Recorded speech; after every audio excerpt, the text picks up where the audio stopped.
I've been asked to talk to you today about an essay that I wrote for the New York Times last year, which went under a rather dramatic heading. It was called "Why You Will Marry the Wrong Person." And perhaps we can just begin, we're among friends, by just asking how many of you in the room do feel, on balance, that you have married the wrong person? I mean, we're among friends. Any? Yeah, a lady, that couple of people, 5, 10. I'd say 30 people in the room, and so we always have to treble that. So there's a pretty hefty majority. But I'm here to give counsel and to give consolation for this situation. You know, there's a lot of anger around our love lives, privately held. But a lot of us go around feeling quite enraged, angry privately about the way that our love lives have gone. My task today is to turn that anger into sadness. If we manage to turn rage into grief, we will have made psychological progress. And this is the task today. What lies behind rage very often is an unusual quality, because we tend to think that very angry people are sort of dark and pessimistic characters. Absolutely not. Scratch the surface of any regularly angry person and you will find a wild optimist. It is, in fact, hope that drives rage. Think of the person who screams every time they can't find their house keys or every time they get stuck in traffic. These unfortunate characters are evincing a curious but reckless faith in a world in which keys never go astray, the roads are mysteriously traffic-free. It is hope that is turbocharging their rage. So if we're to get a little bit less sad and a little less angry about our love lives, we will have to diminish some of our hopes. It's very hard to diminish hope around love because there are vast industries designed to inflate our expectations of love. There was a wonderful quote from the German philosopher Theodor Adorno, who in the 1960s said that the most dangerous man in America was Walt Disney. And the reason for his attack on Walt was because he believed that Walt was the prime agent of hope, and therefore of rage, and therefore of bitterness. And he thought that it was the task of philosophy to let us down gently, which is what I'm going to be doing today. So remember the theme of the talk, why you will marry the wrong person. There are a number of reasons why this is going to happen to you, or has maybe already in the privacy of your heart happened to you. I should say that it's not that bad. And the reason is that all of us will not manage to find the right person, but we will probably all of us manage to find a good enough person. So, and that's success, as you will come to see. One of the reasons why we're not going to be able to pull this one off as successfully as we might have hoped at the outset of probably our teenagehood when we were contemplating love, is that we are very strange. I'm very strange and you're very strange. You don't let on, and we're not going to do anything very dangerous, but we are basically psychologically quite strange. We don't normally know very much about this strangeness. It takes us a long, long time before we're really on top of the way in which we are hard to live with. Does anyone in this room think that they're quite easy to live with, on balance? Yeah? Oh my goodness. Okay. I don't want to be rude, but please come and see me afterwards. I know that you're not easy to live with. And the reason is that you are Homo sapiens, and therefore you are not easy to live with. No one is. But there's a wall of silence that surrounds us from a deeper acquaintance with what is actually so difficult about us. Our friends don't want to tell us, why would they bother? They just want a pleasant evening out. They're not. Our friends know more about us and more about our flaws, probably after a 10-minute acquaintance. A stranger will know more about your flaws than you might learn over 40 years of life on the planet. Our capacity to intuit what is wrong with us is very weak. Our parents don't tell us very much. Why would they? They love us too much. They know. They can see, of course. I mean, they've followed it. They know what's wrong with us. They're not going to tell us because they just want to be sweet. And our ex-lovers, a vital source of knowledge, they know. Absolutely, they know. But do you remember that speech that they gave? It was moving at the time when they said that they wanted a little more space and were attracted to travel and were interested in the culture of Southeast Asia. Nonsense. They thought lots of things were wrong with you, but they weren't going to be bothered to tell you. They were just off out of there. Why would they bother? So this knowledge that is out there is not in you. It's out there, but it's not in you. And so therefore we progress through the world with a very low sense of what is actually wrong with us. Not least, all of us are addicts. Almost all of us are addicts. Not injecting heroin as such, but addicts in the sense, we need to redefine what addiction is. I like to define addiction not in terms of the substance you're taking. In other words, I'm a heroin addict, I'm a cocaine addict. No. Addiction is basically any pattern of behavior whereby you cannot stand to be with yourself and certain of the more uncomfortable thoughts and, more importantly, emotions that come from being on your own. And so therefore you can be addicted to almost anything so long as it keeps you away from yourself, so long as it keeps you away from tricky self-knowledge. And most of us are addicts. And thanks to all sorts of technologies and distractions, etc., we can have a good life where we will almost certainly be guaranteed not to spend any time with ourselves, except maybe for certain kind of airlines that still don't have the gadgets to distract us. But otherwise, you can be guaranteed you don't have to talk to yourself. And this is a disaster for your capacity to have a relationship with another person, because until you know yourself, you can't properly relate to another person. One of the reasons why love is so tricky for us is that it requires us to do something we really don't want to do, which is to approach another human being and say, I need you. I wouldn't really survive without you. I am vulnerable before you. And there's a very strong impulse in all of us to be strong and to be well defended and not to reveal our vulnerability to another person. Psychologists talk of two patterns of response that tend to crop up in people whenever there's a danger of needing to be extremely vulnerable, dangerously vulnerable, and exposed to another person.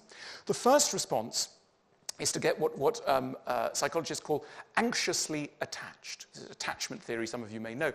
So when you are anxiously attached to somebody, rather than saying, I need you, I depend on you, you start to get very procedural. You say, you're 10 minutes late, or I think the bin bags need to be taken out, or you start to get strict when actually what you want to do is to ask a very poignant question, do you still care about me? But we don't dare to ask that question. So instead, we get nasty, we get stiff, we get procedural.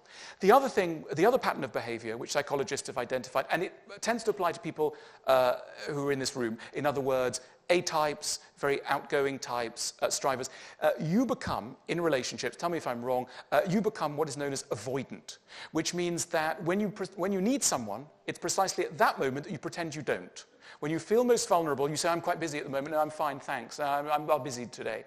In other words, you don't reveal the need for another person, which sets them off into a chain of wondering whether you are to be trusted. And there's then a cycle of low trust. So we get into these patterns of not daring to do the thing that we really need to do, which is to say, even though I'm a grown person, maybe I've got a beard, maybe I've been alive for a long time, I'm 6'2", etc., I'm actually a small child inside, and I need you like a small child would need its parent. This is so humbling that most of us refuse to make that step and therefore refuse the challenge of love.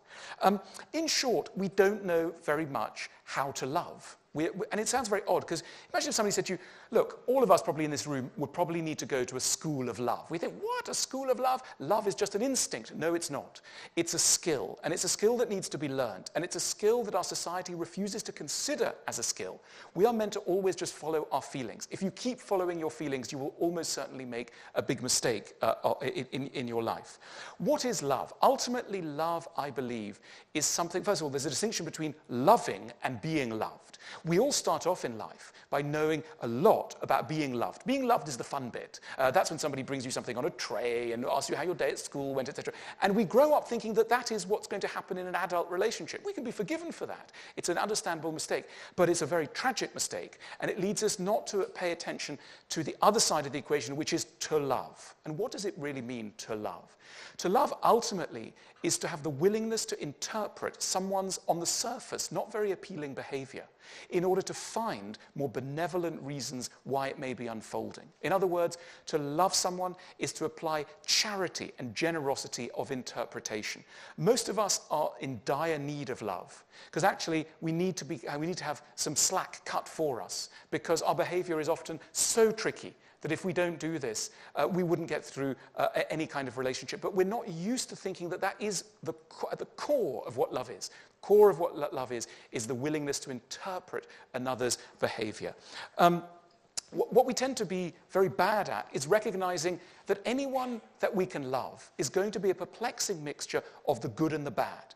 There's a wonderful psychoanalyst called Melanie Klein, who was active in the 50s and 60s, originally from Vienna, active in North London, studying how children learned about relationships from the parental situation. And she came up with a very fascinating analysis. She argued that when children are small, very small, they don't really realize that a parent is one character. They actually do what she calls split a parent into a good parent and a bad parent. And so this is when a baby is really at infant stage. So what you do is you split into the good mother and the bad mother. And it takes a long, long time. Melanie Klein thought it might be until you're 4, until you actually realize that the good and the bad mother are one person. And you become ambivalent. In other words, you become able to hate someone and really go off them, and at the same time also love them. And you're able not to run away from that situation. You're able to say, I love someone and hate them, and that's okay. And Melanie Klein thought this is an immense psychological achievement when we can no longer merely divide people into absolutely brilliant, perfect, marvelous, and hateful, let me down, disappointed me. Everyone who we love is going to disappoint us. We start off with idealization, and we end up often with denigration. The person goes from being absolutely marvelous to being absolutely terrible. Maturity is the ability to see that there are no heroes or sinners really among human beings, that all of us have this wonderfully perplexing mixture of the good and the bad. And adulthood, true psychological maturity, and you may need to be 65 before it hits you, I'm not there yet, is the capacity to realize that anyone that you love is going to be this mixture of the good and the bad. So love is not just admiration for strength. It is also tolerance for weakness and recognition of ambivalence. The reason why we're going to probably make some real mistakes when we choose our love partners, some of you in this room have made some stunning mistakes. Now, why is this? The reason is that we've been told that the way to find a good partner is to follow your instinct, right? Follow your heart. That's the mantra. And so we're all the time reminded that if we stop reasoning, analyzing. By the way, are there people in this room who think that you can think too much about your emotions? That sort of view, people go, yeah, you can think too much. A few people, okay, you can't think too much. You can only ever think badly. But there's no such thing as thinking too much about emotions. But the problem is we live in a romantic culture that privileges impulse. Now, when it comes to love, something tricky occurs because you don't have to be a paid-up believer in psychotherapy or psychoanalysis to realize that the way we love as adults sits on top of our early childhood experiences. And in early childhood, the way that we learned about love was not just via experiences of tenderness and kindness and generosity. The love that we will have tasted as children will also be bound up with experiences of being let down, being humiliated, maybe being with a parent who treated us very harshly, who scolded us, who made us feel small in some way. In other words, quite a lot about our early experiences of love are bound up with various kinds of suffering. Now, something quite bad happens when we start to go out into the adult world and start to choose love partners. We think we're out to find partners who will make us happy, but we're not. We're out to find partners who will feel familiar. And that may be a very different thing, because familiarity may be bound up with particular kinds of torture. And this explains why sometimes people will say to us, look, there's a wonderful person, you should go and date them. They're good looking, they're charming, they're all sorts of things. And we go out with them and we date them. And we do recognize that they're really wonderful and amazing. But we have to confess to our partners, to our friends, that actually we found this person, often we struggle with the vocabulary. We say, maybe not that exciting, or maybe not sexy, or a bit boring. But really what we mean is that we've detected in this really quite accomplished person someone who will not be able to make us suffer in the way that we need to suffer in order to feel that love is real. And that's why we reject them. So we are not merely on a quest to be happy. We are on a quest to suffer in ways that feel familiar. And this radically undermines our capacity to find a good partner.